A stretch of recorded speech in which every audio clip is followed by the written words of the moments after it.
On the morning of 20th October 1962, the Chinese military opened up a heavy attack on the weak Indian garrison in a narrow sector of the Namka Chu Valley, a part of Arunachal Pradesh. The Chinese advanced south of the Himalayan foothills, about 200 kilometers into Indian territory. This act of Chinese aggression took the Indian nation by surprise politically, diplomatically, and strategically. The government had not prepared the nation for war. India's distinguished president, Dr. S. Radhakrishnan, summed up the feeling of the nation succinctly when he exclaimed, "We have been negligent and credulous." The Prime Minister of India, Mr. Jawaharlal Nehru, expressed the view that the Chinese had treacherously stabbed India in the back. The Indian Defence Minister, Mr. Krishna Menon, said, "The Chinese have very considerable superiority in numbers and firepower. We have been heavily outnumbered and outweaponed." Let's have a look at the background of events that led up to the conflict in October 1962. In 1950, the Chinese Liberation Army invaded Tibet and took it by force. Tibet had traditionally been a buffer zone between India and China. Tibet pleaded India for help, but India asked them to try and reach a peaceful settlement with the Chinese. Some leaders with vision like Sardar Vallabhbhai Patel wanted to tackle the Chinese problem head-on but were ignored. The government had a pious, naive hope that China would reach a peaceful resolution with Tibet. The Chinese justified their action by raising the bogey of Western plots to turn Tibet into an American base. On 25th October 1950, the New China News Agency announced that the Chinese army had been ordered to advance into Tibet to liberate the people of Tibet, to complete the unification of China, to prevent imperialism from invading an inch of the territory of the fatherland, and to safeguard and build up the frontier regions of the country. Tibet had declared independence in 1913. In the same year, the British government held a tripartite conference of Tibet, China and Britain in Simla, India. The conference concluded its deliberations by April 1914.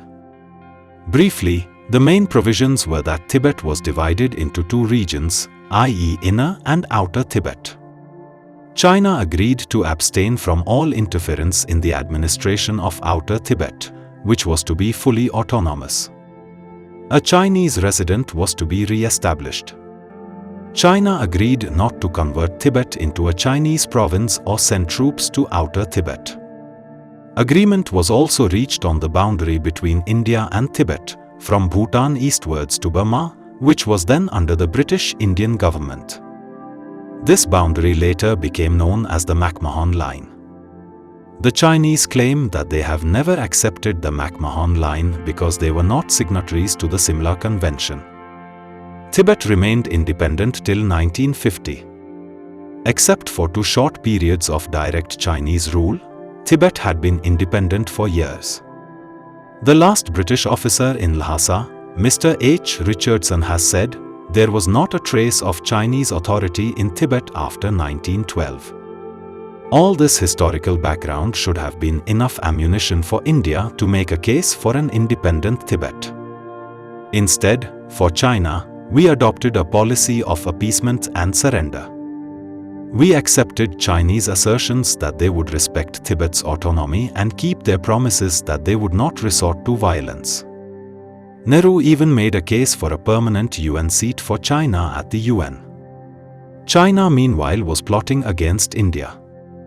There were reports of Chinese troops patrolling Ladakh in 1951. Nehru did nothing and did not even bother to inform Parliament. He later admitted in Parliament that, "I saw no reason to discuss the frontier with the Chinese government because, foolishly if you like, I thought there was nothing to discuss." In the early years, after their takeover of Tibet, China's primary aim appeared to be to build strategic roads and airfields, and set up their communications to Xinjiang province via Rudok, in Tibet. They needed a large chunk of Indian territory in the Aksai Chin area to build this vital highway. Opposite NEFA, they built a 3-tone road just north of the McMahon Line, and many feeders to their border detachments. After China's total control of Tibet in 1950, it did not want to agitate the Indo-Tibetan border. China spoke of eternal peace and friendship between the two countries. The era of Hindi Chini Bhai Bhai, India-China brotherliness, was thus born. China's early restraint and outward manifestations of peaceful behavior paid off. The Indo-Tibetan crisis of 1950 was dismissed. In the prevailing atmosphere of cordiality and peace, China and India signed the Sino-Indian Agreement on Trade and Intercourse between the Tibetan region of China and India on 29 April 1954. The preamble to this agreement enunciated the now infamous Pancha or 5 principles to govern relations between the two countries. These were: A. Mutual respect for each other's territorial integrity and sovereignty. B. Mutual non-aggression. C. Mutual non-interference in each other's internal affairs. D. Equal and mutual benefit. E. Peaceful coexistence. China was the main beneficiary of this agreement. India had formally recognized China's complete control over Tibet. Defending the agreement, Mr. Nehru said, it was recognition of the existing situation there. Historical and practical considerations necessitated the step. This was the only approach of a man who desired peace and who wanted to avoid conflict. He hoped to cement China's friendship and thought that he could solve any differences that may arise peacefully. This was the narrative that guided the press, the civil servants and the public. Mr. Nehru introduced Mr. Zhou Enlai to the Afro-Asian world leaders at Bandung in 1955. India continued to champion China's cause in the UN and advocated her admission to the world body. The era of Indo-China friendship and brotherhood had begun to gather momentum. This facade of friendship suited China as this gave her more time to build up her economy and military strength. India was then an honored and influential member of the world community, the moral leader of the newly independent nations, and thus a powerful advocate of China's cause. China sedulously propounded the theory that China and India had never been at war and had no cause in the future to resort to arms. In 1952, General Kulwant Singh submitted a report to the government about the military challenges and requirements on the northern front. He had outlined several measures that could be taken to reinforce the military. But due to the prevailing atmosphere, that report was shelved. In 1955, when everyone was giddy with Indo-Chinese brotherly love, China was already surveying the Aksai Chin area to build various routes towards Tibet. India did not even know that a route was being built till the Chinese announced, in September 1957, that they would open the route for traffic within a month. India sent reconnaissance parties to the area and one was arrested by the Chinese. Mr. Nehru did not deem it fit to inform Parliament of this humiliating experience. When questioned, Mr. Nehru gave his classic reply. He said, "No particular occasion arose to bring the matter to the House because we thought we might make progress by correspondence, and when the time was ripe for it we would inform the House." In 1958, China published maps which showed parts of Aksai Chin as Chinese territory. India protested against these moves and decided to look for a diplomatic solution to ensure a stable Sino-Indian border. To resolve any doubts about the Indian position, Prime Minister Jawaharlal Nehru declared in Parliament that India regarded the McMahon Line as its official border. The Chinese expressed no concern at this statement. Zhou later argued that as the boundary was undemarcated and had never been defined by treaty between any Chinese or Indian government, the Indian government could not unilaterally define Aksai Chin's borders. In 1954, Nehru had written a memo calling for India's borders to be clearly defined and demarcated. Indian maps showed a border that, in some places, lay north of the McMahon Line. Chinese Premier Zhou Enlai, in November 1956, assured India that China had no claims on Indian territory although official Chinese maps showed 120,000 square kilometers of territory claimed by India as Chinese. They also alleged that Zhao misguided Nehru, telling him that there were no border issues with India. One of the strangest episodes in 1957 was the visit of a high-powered Chinese military, naval and air force delegation, consisting of marshals and generals. To the utter amazement and consternation of the Indian Army, the delegation was sent on a sightseeing visit to every major military establishment in India, with orders to show them everything.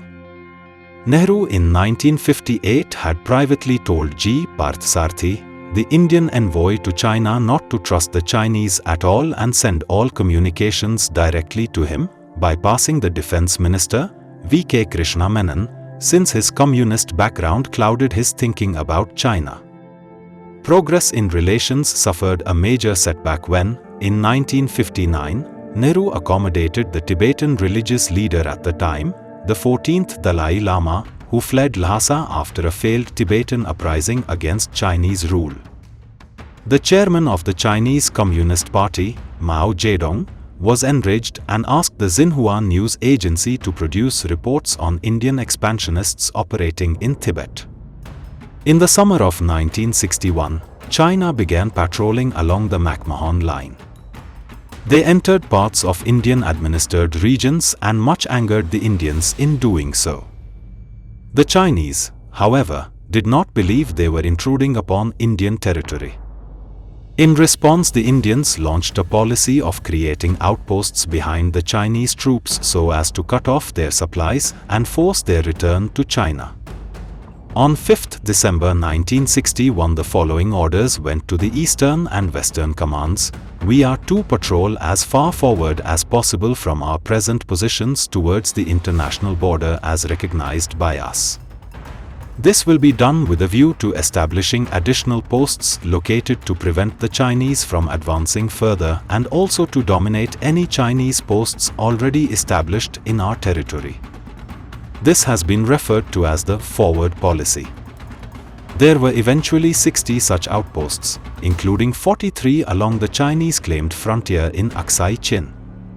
On the situation, Mao commented, "Nehru wants to move forward and we won't let him.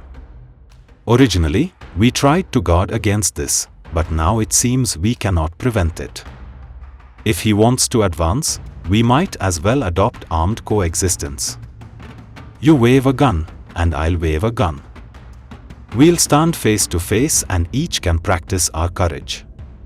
The attacks by China beginning on 20 October 1962 were retaliation for the forward policy. India suffered a crushing defeat. Around 1,383 Indian soldiers died. About 3,968 Indian soldiers were taken as prisoners of war.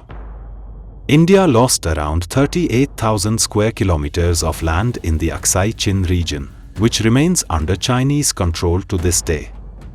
On the other hand, China reported about 722 soldiers killed. It was one of the most devastating episodes in Indian history. In a later episode, we'll try to make sense of this humbling defeat and the major takeaways for India. Please like, share and subscribe to our channel so that we can keep bringing you more videos about the history of India.